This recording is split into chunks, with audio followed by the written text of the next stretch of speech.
Dobrý deň, slovenská politika opäť prekonala samú seba.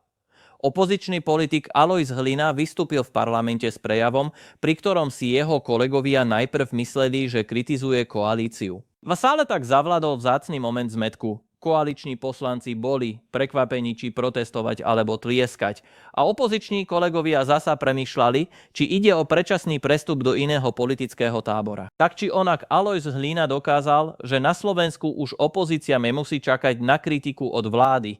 Vystačí si celkom dobre aj sama.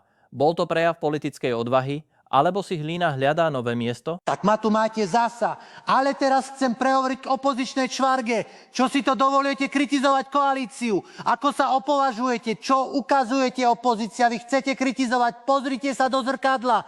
Ako sa vy opovažujete? Ako sa len opovažujete tu ešte byť? Vy čvarga jedna PSK-kárska. Šimečka. Ty zlodej zlodejský. Aj s celou rodinou. Kradnete jak straky, ako sa opovažuješ, ako sa opovažuješ. A ďalší, etalón čistoty. No jasné, Saskari, ako sa opovažujete, Kolíková dohazovala biznis bratovi, fuj, by som sa pod zem prepadol, ako sa opovažuješ, čo, Kolíková? No fuj, ty chceš kritizovať, ty? A čo ty, Jaurova?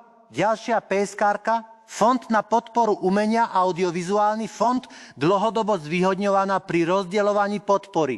Jaurova si rozdeľovala peniaze sama sebe, vytiahla milióny z fondov. A ideme ďalej. Ako sa opovažuješ, Dubéci, Igeličkovi Martinko, ako to bolo s financiami pre Radoslava Procházku? Čo ty chceš kritizovať? Ty, Igeličkár pokrytecký, fuj, hnus, Igeličkovi Martinko.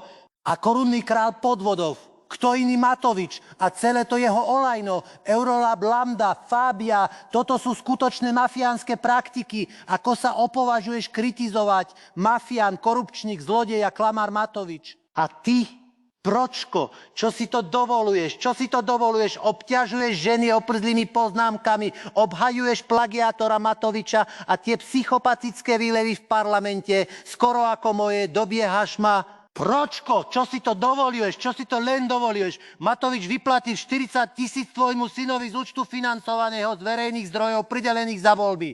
A ty kričíš, že kurva, aké rodinkárstvo. Bože, až plujem, všetci opozičníci ste jedna zberba a ja s vami už som bol volano, KDH, dobrej voľbe a teraz tej stoke Saske už nemám kam ísť. Dosť, čistá psychiatria, rozpustiť opozíciu. Navrhujem, aby zriedenci vyniesli tohto debila Hlinu, lebo je úplne na hovno.